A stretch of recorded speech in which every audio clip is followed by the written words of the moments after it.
কোথায় গিয়েছিলে এই সকাল বেলায়? তোমায় কতবার না বারণ করলাম এই কুয়াশার মধ্যে ঘরের বাইরে না যেতে, পাছে বুড়ো বয়সে ঠান্ডা কাশি লাগিয়ে আমায় ভোগাবে। তোমার ভোগান্তি তো সারা জীবনের গিন্নি, তার কি আর শেষ আছে? গিয়েছিলাম একটু মাঠের দিকে, ইঁদুরের গর্ত থেকে কিছুটা ধান খুঁড়িয়ে নিলাম। তা তোমার তাঁতের কাজ কদ্দূর? তার বলো না গো, কাল থেকে কেবল একটা শাল বুনতে পারলাম। তাও ভালো, তাও ভালো। গত সপ্তাহে কেবল 2টি বোনা হলো, আর আজকে একটা। এই 3টি নিয়ে হাটে যাব। তা এই নিয়ে কি হবে বলো? এগুলো বিক্রি করে তো কষের চালও কিনতে পারবে না, তার উপরে আনাজপাতি তো আছেই। সে কম কম করে নিয়ে আসবো। দুটো মানুষের এমন কি আর হাট বাজার লাগে বলো? বেশ, তুমি যা ভালো মনে করো তাই এনো, তবে ফেরার পথে আমার জন্যে পান সুপারি নিয়ে এসো। তা আর বলতে হবে, সে আমার মনে আছে। এবার তুমি শালগুলো এনে দাও আমাকে, আমার হাটে যাওয়ার সময় হয়ে এসেছে। তুমি হাত মুখ ধুয়ে এসো, কটা মুড়ি মাখিয়ে দিচ্ছি, ওগুলো খেয়ে হাটে যাও।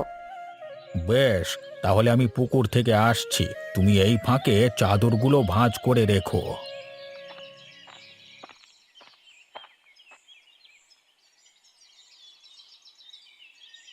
কই গো, কোথায় গেলে? বলি খাবার যে ঠান্ডা হয়ে যাচ্ছে। আরে আসছি গিন্নি, আসছি। পাওনার হিসেবটা মিটিয়েই আসছি। বলি তোমার ওই খাতাপত্র নিয়ে পরে বসো, আগে খেয়ে আমায় উদ্ধার করো। এদিকে সব কাজ পড়ে আছে, তোমাদের খাইয়ে আমায় আবার ঘাটে যেতে হবে। আর কটা দিন ধৈর্য ধরো গিন্নি। সামনের বৈশাখে তোমার জন্য একটা নলকূপ বসিয়ে দেব, ওখান থেকেই জল তুলে তখন ঘরের কাজ করতে পারবে। সে কবে থেকেই শুনছি, আশেপাশে সব বাড়িতে নলকূপ দিয়ে দিল, এতদিনে তুমি দিতে পারোনি। তখন খুব দাম ছিল গিন্নি, এতদিনে দাম কিছুটা কমেছে। সাধ্যের নাগালে থাকলে বেশি দাম দিয়ে কিনবো কেন? তোমার কিপটেমির স্বভাব আর গেল না। বলি এসব টাকা কি মরার পর সাথে করে নিয়ে যাবে? সব কি আমার জন্য করছি গিন্নি? বাবলুর কথাও তো ভাবতে হবে। ওর ভবিষ্যৎ করে যেতে না পারলে আমি মরেও শান্তি পাবো না। ভদ্রভাবে বাঁচার মতন পর্যাপ্ত টাকা আমাদের আছে, তা দিয়েই আমাদের ছেলে খেয়ে পড়ে বাঁচতে পারবে। ওসব তোমার বোকামি বুদ্ধি গিন্নি। এভাবে চললে তোমার বাবার মতো অবস্থা হবে। দিন এনে দিন খাওয়া ছাড়া কোনো উপায় থাকবে না। আবার ওই কথা? আমার বাবা গরিব হোক, কিন্তু তাঁর আত্মসম্মান আছে, ওনার মতন তুমি কখনোই হতে পারবে না, বুঝলে?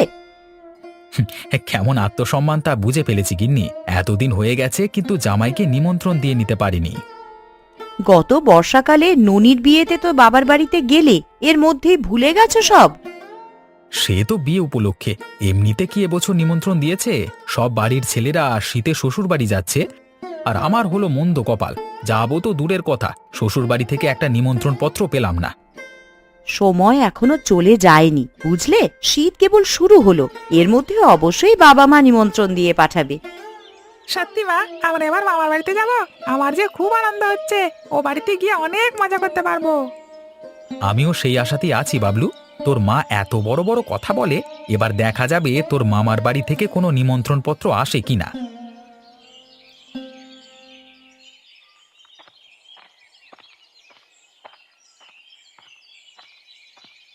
কি হে গোপাল, কি খবর তোমার? অনেকদিন পর এলে যে। এই বয়সে কি আর ভালো থাকা যায়? বয়সের ভারে এখন আর তেমন কিছু করতে পারি না। দিনরাত কাজ করেও গুটি কয়েক চাদর বুনতে পারিনি। তা এ কদিনে কয়টা চাদর বুনেছ? 3টে বুনেছি কর্তা, তাতে চলবে? এত কম দিয়ে কি আর হয়? শীতের চাদরের খুব চাহিদা এখন। তাছাড়া তোমার হাতের বুননের কাজও সবাই পছন্দ করে। আগে কত চাদর দিতে আমাকে, দিনে 3-4টে করেও বিক্রি করেছি। সে দিন কি আর আছে কর্তা? এমনও দিন গেছে রোজ 2টো করে চাদর বুনেছি। তা তো বুঝতেই পারছি। তা কত দেব 3টে চাদরে? আরবার যত দিতেন তেমন দিলেই হবে। বেশ, তাহলে নাও 300 টাকা। প্রতি চাদরে 100 করে দিলাম। বেশ বেশ, এটি আমার চাল ডাল হয়ে যাবে বাবু। ও আরেকটি কথা, তোমাকে আমার মেয়ে জামাইয়ের জন্য একটা সোয়েটার বুনে দিতে হবে। আমি উল দিয়ে দেব, সোয়েটার হয়ে যেগুলো থাকবে তা দিয়ে তুমি কিছু বুনে নিও। সে করে দেবক্ষণ, তবে একটু বেশি উল দেবেন কর্তা। দুটো সোয়েটার হলে একটা আমি বিক্রি করতে পারবো। তা আমি পরিমাপ করিয়ে দেব। অর্ধেক সোয়েটার তো আর কেউ কিনবে না তোমার কাছ থেকে। ওহে নরেন, গোপালকে উল দিয়ে দে তো কিছুটা। শুক্রিয়া হুজুর, তবে আমি বাড়ি যাচ্ছি। হ্যাঁ, বোনা শেষ হলেই দিয়ে যাব।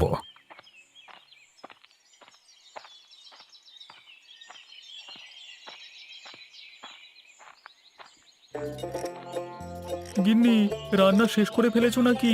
শেষ করলেও সমস্যা নেই, আবার উনুন জ্বালাতে হবে বুঝলে। তোমার জন্য আজকে ইলিশ নিয়ে এলাম। ইলিশ এনেছো? ও তো আমার খুব পছন্দের মাছ। কত নিল গো ওটা? ওসব জেনে তোমার কোনো কাজ নেই, তুমি ওটা দিয়ে পাতুরি রান্না করো তো। ঠিক আছে, তুমি তবে হাত মুখ ধুয়ে এসো, গরম ভাত আছে। পাতুরিটা হলেই খেতে দিচ্ছি। ও গিন্নি, আরেকটি কথা বলা হয়নি। এই দাদা আজকে ডেকেছিল, এই শীতে ওরা সবাই বৌদির বাবার বাড়িতে যাবে, তোমাকেও সাথে নিতে চায়। বৌদির বাবার বাড়িতে যাব আমি? হ্যাঁ গো, ওদের সাথে গিয়ে কদিন থেকে এসো। অনেকদিন তো কোথাও যাওয়া হয়নি, একটু বেরিয়ে আসলে তোমারও ভালো লাগবে। না গো, এভাবে আরেকজনের বাবার বাড়িতে যাওয়া শোভা পায় না। সবাই নিজে নিজের বাবার বাড়িতে যাচ্ছে, আমি কি করে অন্যের বাড়িতে যাই বলো? তাও ঠিক, শ্বশুরমশাই নিমন্ত্রণ পাঠালে তো আমরাও কদিন তোমাদের বাড়িতে গিয়ে থাকতে পারতুম। আমার বাবার বাড়ির অবস্থা তো জানোই, বাবা দুজন মানুষের আহার জোগাতে হিমশিম খাচ্ছে। আমরা গেলে কি খাওয়াবে কে জানে, তারপরও হয়তো নিমন্ত্রণ দেবে। নতুন জামাই বলে কথা। সে দিলে ভালো, খরচপাতির চিন্তা ওনার করতে হবে না, আমরাই বাজার সদাই করে যাব। ঠিক আছে, শীত তো কেবল শুরু, এর মধ্যেই বাবা হয়তো নিমন্ত্রণ নিয়ে আসবে। এখন যাও, হাত মুখ ধুয়ে এসো তাড়াতাড়ি, আমি পাতুরি বানিয়ে দিচ্ছি।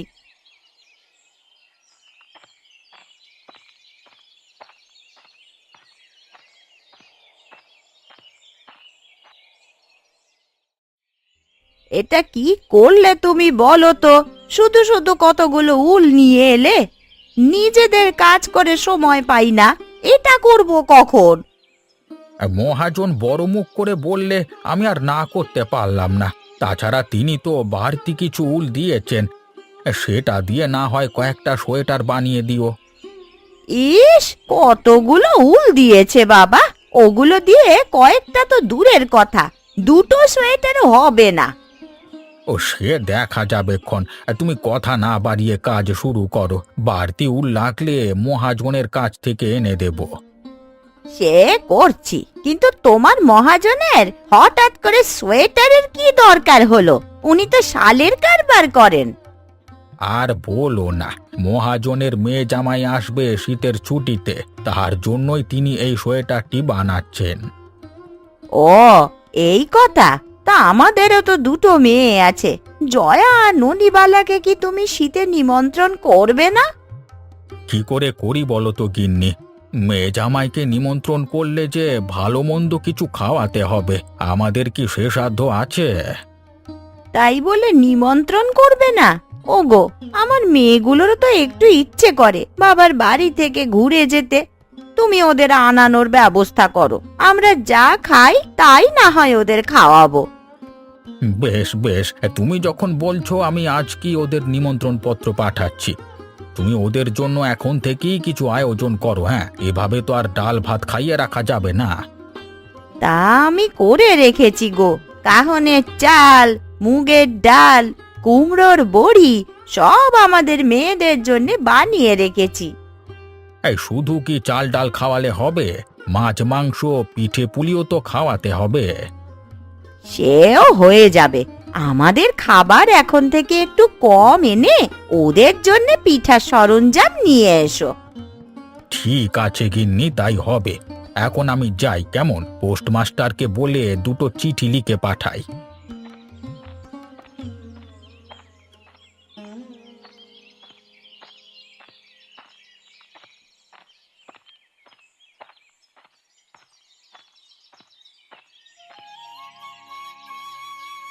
গিন্নি, আরে ও গিন্নি, কোথায় গেলে?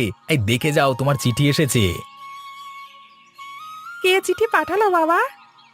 তোমার মামার বাড়ি থেকে চিঠি এসেছে। হ্যাঁ, তা তোর মা কোথায়? ও ঘরে নেই? মা ঘাটে গেছে, এক্ষুনি চলে আসবে। ওই তো বলতে না বলতে মা চলে এসেছে। কি কি হয়েছে? এই সাত সকালে বাপ ছেলে মিলে এত চেঁচামেচি শুরু করলে কেন? আরে চেঁচামেচি করবো না, আজকে আশ্চর্য এক কাণ্ড ঘটেছে গিন্নি। কি কাণ্ড? ব্যবসায় লাভ হয়েছে নাকি নতুন কোথাও জায়গা কিনছো? সে তো প্রতিদিনই কিনছি, তার থেকেও আশ্চর্য ঘটনা ঘটেছে। হেয়ালি না করে কি ঘটেছে বলো তো? ঠাকুরদাদা চিঠি পাঠিয়েছে মা। বাবা চিঠি পাঠিয়েছে? তা কি লিখেছে ওতে? আমাদের শীতের নিমন্ত্রণ জানিয়েছে গিন্নি, বলেছে আগামী মাসের শুরুর দিকে শ্বশুর বাড়িতে চলে যেতে। আগামী মাসের শুরুতে হলে তো বেশি সময় নেই, এই মাস প্রায় শেষের দিকে, হাতে বড়জোর 2-4 দিন সময় আছে। তার মধ্যেই আমরা সব গোছগাছ করে নেব। এতদিন পর যখন শ্বশুর বাড়ি যাচ্ছি, কদিন না থেকে এলে কি হয়? আমার গরিব বাবাকে ডোবানোর পায়তারা করছো তাই না? এতদিন তো বলছিলে নিমন্ত্রণ দেয় না, এখন পেয়েই একেবারে থাকার পরিকল্পনা করে ফেলছো। বারে, আমি না থাকতে চাইলে কি হবে? ওনারাই তো মেয়ে জামাইকে কদিন রাখতে চাইবে, হাজার হোক শ্বশুর বাড়ি বলে কথা। সে পরে দেখা যাবে, এখন তুমি বাজারে যাও, গিয়ে কিছু কেনাকাটা করো গিয়ে। বাবার বাড়িতে গেলে তো আর খালি হাতে যাব না। সে আমাকে বলতে হবে না গিন্নি, আমি হলাম বড় জামাই, কিছু না নিয়ে গেলে কি আমার মান থাকে? বাবা তুমি হাটে যাবে, আমি যাব তোমার সাথে। বেশ বেশ, তবে আয়, কিন্তু একদম বাঁদরামি করতে পারবি না বলে দিলাম, আমার সাথে থাকবি কিন্তু। হ্যাঁ বাবা, তোমাকে ছাড়া আমি কোথাও যাব না। ননিবালা, আরে ও ননিবালা, কি করছো তুমি? তোমার সাজগোজ কি এখনো হলো না? উফ! ওসব শেষ, আমি এক্ষুনি আসছি বাবা, একটু দাঁড়াও। আর কতক্ষণ দাঁড়াবো বলো তো? এদিকে বেলা দ্বিপ্রহর হলো প্রায়, এখন না বেরুলে যে সন্ধ্যের আগে পৌঁছাতে পারবো না। বাবার বাড়িতেই তো যাচ্ছি, দিনে গেলে কি আর রাতে গেলেই বাকি, যখন খুশি তখন গিয়ে ওঠা যাবে। সে না হয় গেলে, কিন্তু আজকালকার পথঘাট কি আগের মতো ভালো আছে গিন্নি? রোজ রোজ ডাকাতি হচ্ছে। বিধাতা না করুন যদি কোনো ডাকাতের পাল্লায় পড়ে যাই, তবে টাকা পয়সা সহ প্রাণটা খোয়াতে হবে না।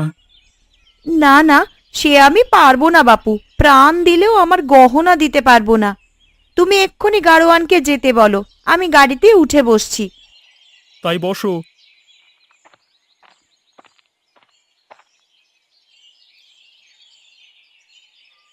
ওহে গারোয়ান ভাই, তোমার গরুর গাড়িটা এবার চালানো শুরু করো দেখি।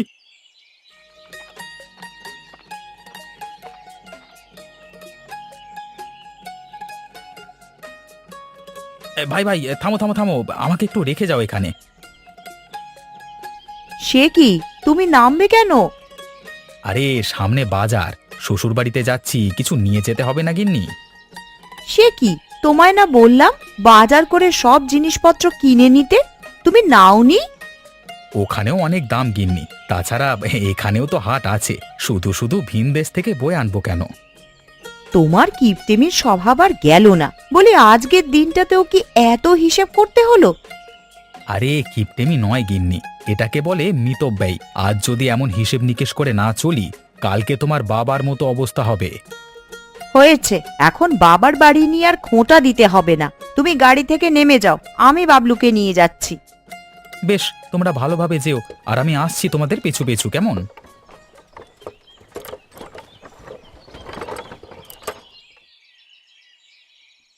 এই তোমার কাজ কদ্দূর হলো গিন্নি? আমার তো এবার হাটে যেতে হবে। আজকে মহাজনের মেয়ের জামাই আসবে, তাকে সোয়েটারটা দিতে হবে যে। আমার কাজ প্রায় শেষ, এক্ষুনি নিয়ে যেতে পারবে। তা আমাদের মেয়ে জামাইরা কবে আসবে গো? আজই তো আসবার কথা, ভালো কথা মনে করেছো গিন্নি, ওদের জন্য বাজার করে নিয়ে আসতে হবে। তা তোমার বাকি সোয়েটারগুলো কতটুকু হলো?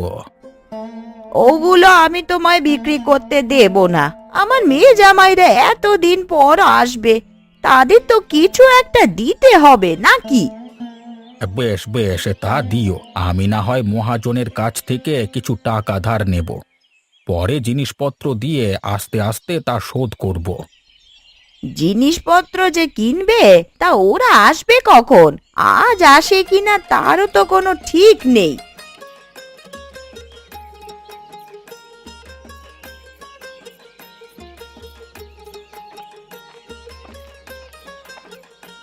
হ্যাঁ, ওই তো ওরা চলে এসেছে। এই দেখো দেখো গিন্নি, আমাদের নাতি কত বড় হয়ে গেছে দেখো। আমরা চলে এসেছি দাদু ভাই, আমরা চলে এসেছি। এসো এসো দাদা, আমরা যে তোমার জন্যই অপেক্ষা করছিলাম। তা তোর বাবা কোথায়? ও আসেনি? আসবে না? সেই হেমন্ত থেকে খেকিয়ে মরছে। তোমার বাবার বাড়ি থেকে তো নিমন্ত্রণ এলো না। এবার যখন সুযোগ পেয়েছে তা কি আর হাতছাড়া করবে? ও বাজারে গেছে তোমাদের জন্য মিঠাই আনতে। বেশ বেশ, তোমাদের সাথে জামাই এসে ভালোই হয়েছে। ননি আর প্রকাশও আসছে, ওদের সাথে কদিন থাকলে তোদেরও ভালো লাগবে। মাসিরা কখন আসবে ঠাকুমা? এই এলো বলে। এখন যাও দাদু ভাই, ঘরে গিয়ে বিশ্রাম করো। আমি তোমাদের জন্য পিঠা বানিয়েছি, তাই খেতে দিচ্ছি। তোমায় আসতে হবে না মা, আমিই নিয়ে খেতে পারবো। তুমি তোমার কাজ করো। তাই যা মা, তাই যা, নিজের হাতে নিয়ে খা। কোথায় গিন্নি? দাও দাও, তাড়াতাড়ি সোয়েটারগুলো দাও। জয়া এসে গেছে, ননিবালাও চলে আসবে। তার আগেই আমার বাজার সদাই নিয়ে আসতে হবে।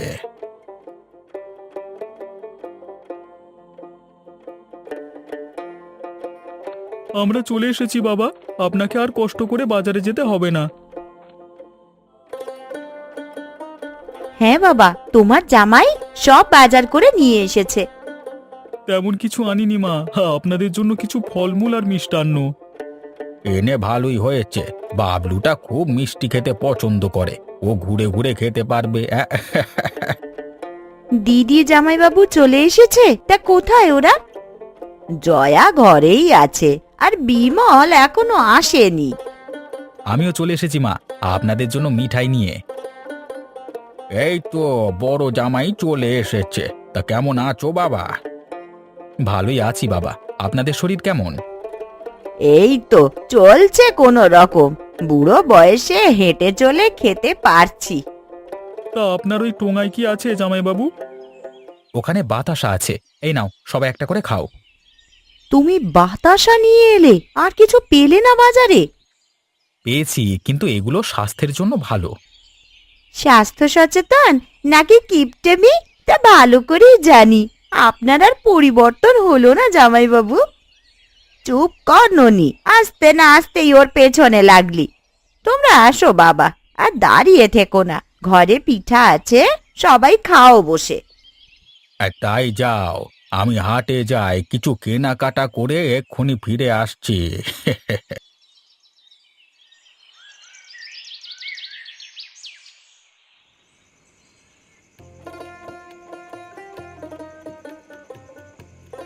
এই নাও বাবা, ছোট মাছ নাও। তোমাদের জন্য আজ আর তেমন কিছু করতে পারিনি। মাছ আর মুরগির মাংস রেঁধেছি। এসব কি রেঁধেছেন মা? ছোট মাছ দিয়ে কি খাওয়া যায়? সারা পাত কাঁটায় ভরে গেছে। ছোট মাছ না খেতে পারলে মুরগি খান জামাইবাবু, ওতে তো আর কাঁটা নেই। এক খাবার আর কত খাবো ননি? সেই দুপুরেও মুরগির মাংস খেলাম, এখনো খাচ্ছি। বাবা, হাটে কি ছাগল ভেড়ার মাংস পাওয়া যায়নি? ছিল বাবা, ছিল। আজকে দেরি করে যাওয়ায় ভালো মাংস পাইনি। তোমরা কষ্ট করে ওটা দিয়েই খাও। কালকে আমি হাট থেকে মাংস নিয়ে আসবো। তাই আসুন, আমরা তো আর রোজ রোজ আসবো না। যে কদিন আছি একটু ভালো মন্দ খাওয়ান। ঠিক আছে বাবা, কালকেই তোমাদের জন্য বড় মাছ আর মাংস রান্না করব।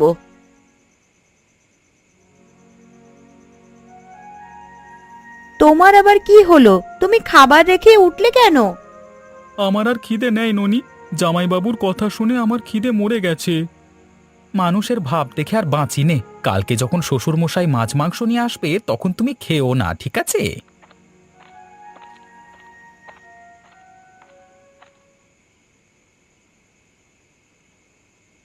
আজকে বড় জামাই কি বললে তা তো শুনলে? ছি ছি ছি ছি, লজ্জায় আমার মাথা কাটা গেল। মেয়ে জামাইকে এক টুকরো মাছ কিনে খাওয়াতে পারলে না। আমি আর কি বলবো, মহাজনের কাছে টাকা ধার চাইতে গেছিলাম, কিন্তু সে আমাকে টাকা দেয়নি। হাতে কটা টাকা পয়সা আছে, তাই দিয়ে ছোট মাছ কিনে এনেছি।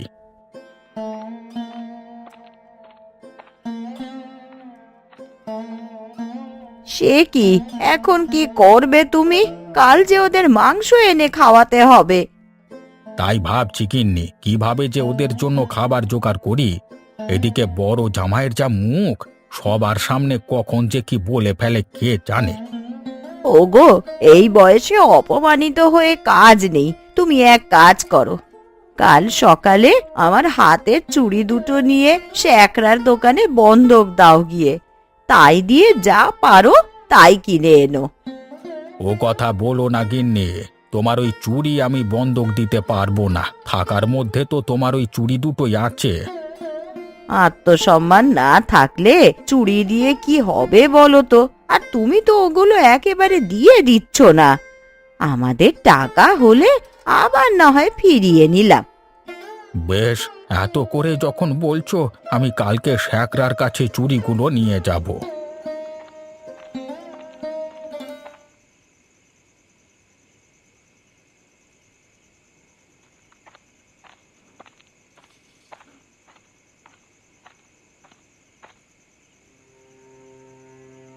কি হলো ননিবালা, আজকে তোমাকে এত গম্ভীর দেখাচ্ছে কেন? কি হয়েছে তোমার?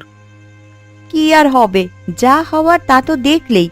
জামাইবাবু সামান্য একটা মাছের জন্যে বাবা মাকে কিভাবে অপমান করলো। জামাইবাবুর এমন আচরণ আমারও ভালো লাগেনি, তাই তো আমি খাবার ছেড়ে উঠে এসেছি। এতেও যদি ওনার একটু অপমান হতো। হবে না, তার কোনো কিছুতেই কিচ্ছু হবে না।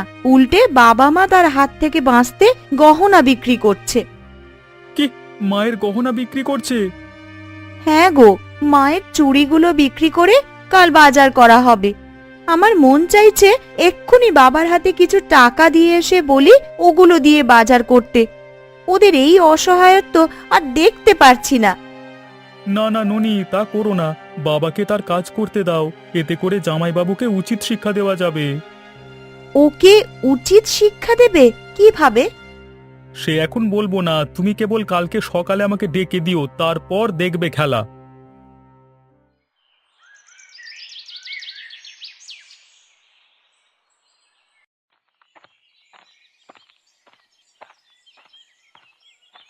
কি হে গোপাল কাকু, আজকে হঠাৎ আমার দোকানে কোনো কিছু লাগবে নাকি?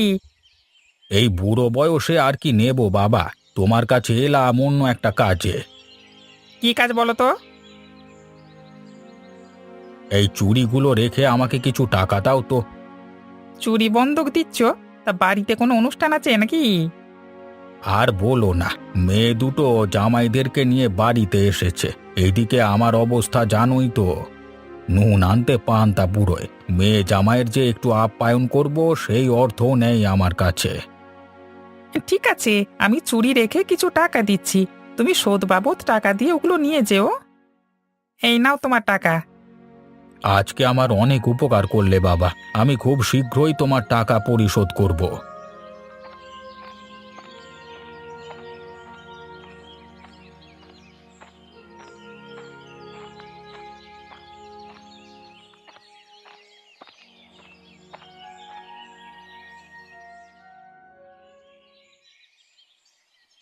কি লাগবে বাবু মশাই, কিছু খুঁজছেন নাকি?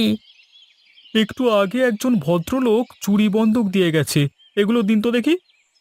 ওগুলো তো দেওয়া যাবে না, উনি এসে আবার ফিরিয়ে নেবেন তো। ওনার আসতে হবে না, আমি ওনার মেয়ে জামাই। ও আচ্ছা আচ্ছা, এই কথা। এটা এই নিন চুরি।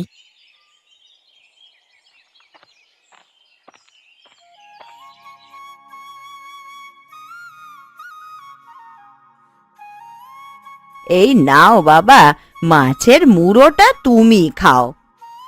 এই মুড়ো কি একটাই মা? আমি খেলে ছোট আবার রাগ করবে তো। তুমি নিশ্চিন্তে খাও বাবা, প্রকাশের জন্য আছে। হঠাৎ মাছ মাংস সহ এত সব খাবার কোথায় পেলে বাবা? কোথায় আবার পাবে, নিশ্চয়ই ছোট দিয়েছে, তাই দিয়ে আজকে বাজার করলো। কালকে ওর তেজ দেখলে না? না দাদা, আমি টাকা দিইনি, বরং বাবা মায়ের গহনা বিক্রি করে আপনার জন্য খাবার এনেছে।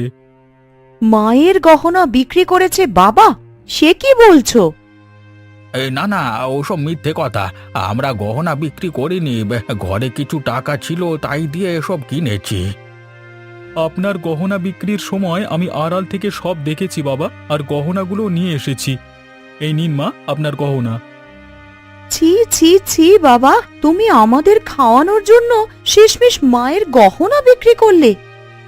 বিক্রি না করে কি উপায় ছিল দিদি? তোর বর যেভাবে বাবা মাকে খাবারের জন্য অপমান করছিল, তা শুনলে যে কেউ এই ধরনেরই কাজ করবে। ছি ছি, যদি দিতে হয় তবে তোর বরের মুখে দে। দেখলে জয়া, দেখলে, এখন সব দোষ আমার হয়ে গেল। আরে খাবার কি আমি একা খাচ্ছি? অবশ্যই তোমার দোষ। তোমার খাই খাই স্বভাবের জন্য এই কাণ্ড হয়েছে। আরেকটা জামাইও তো আছে, দেখছো সে কিভাবে রয়েছে, আর তুমি আছো খোঁট ধরাতে। আহ জয়া, থাম তো, ও দুদিনের জন্য বেড়াতে এসেছে, আমাদেরই ভালো মন্দ কিছু খাওয়ানো উচিত। দিদি ঠিকই বলেছে মা, আপনারা তো আপনাদের সাধ্যমতো আদর যত্ন আমাদের করেছেন। এরপরে দাদার এরকম আচরণ করা ঠিক হয়নি। দেখলে, সবাই তোমার দোষ দিচ্ছে, এরপরও তুমি নিজেকে সাধু বলবে? না গিন্নি, ওরা ঠিকই বলছে। এতদিন অহংকারের বশে বাবা মাকে অনেক কথাই বলে ফেলেছি আমি, সেগুলো আসলেই ঠিক হয়নি। বাবা মা, আপনারা আমাকে ক্ষমা করুন। আমি আসলে বুঝতে পারিনি, অতিথি আপ্যায়ন করতে গিয়ে আপনাদের সর্বস্ব দিয়ে দিতে হয়েছে। তুমি তোমার ভুল বুঝতে পেরেছো, এই ঢের। তোমার প্রতি আমাদের কোনো অভিমান নেই বাবা। রাগ অভিমান না থাকতে পারে, কিন্তু বড় জামাইয়ের কাছে সবার আবদার তো আছে। জামাইবাবু, কাল আমাদের আপনি মাংস খিচুড়ি খাওয়াবেন। বেশ বেশ, সে না হয় খাওয়াবো, কিন্তু মাংসর খিচুড়ি রাঁধতে হবে কিন্তু তোমাকে। না না, ও কাজ আমায় দেবেন না, আমি একদম রান্না করতে পারি না। ভয় পাস নে মা, আমি তোকে সব শিখিয়ে দেব। এখন তোরা খাওয়া দাওয়া শেষ কর, সবকিছু ঠান্ডা হয়ে যাচ্ছে যে।